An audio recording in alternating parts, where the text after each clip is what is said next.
tous, top départ des vacances d'hiver. Vous êtes sûrement nombreux à vous rendre à la montagne. Attention sur les pistes. Depuis 2 ans, le nombre d'accidents de ski augmente sensiblement. 54 000 blessés pris en charge l'hiver dernier, plus 7% par rapport à l'année précédente. Une campagne de prévention vient donc d'être lancée pour rappeler les bons gestes. Reportage dans la station savoyarde de la Plagne du correspondant Europe 1 en région Auvergne-Rhône-Alpes, Jean-Luc Boujon.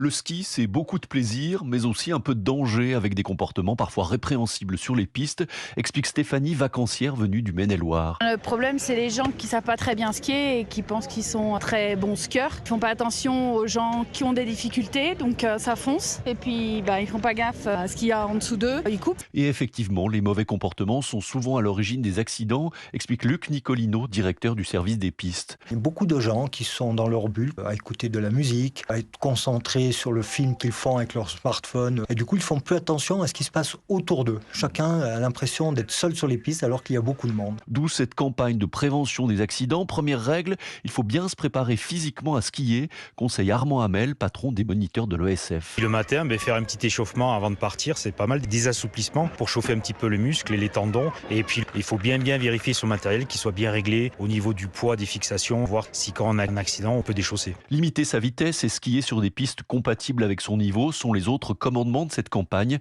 qui sera visible dans toutes les stations françaises à partir d'aujourd'hui. La Plagne, Jean-Luc Boujon, Europe 1.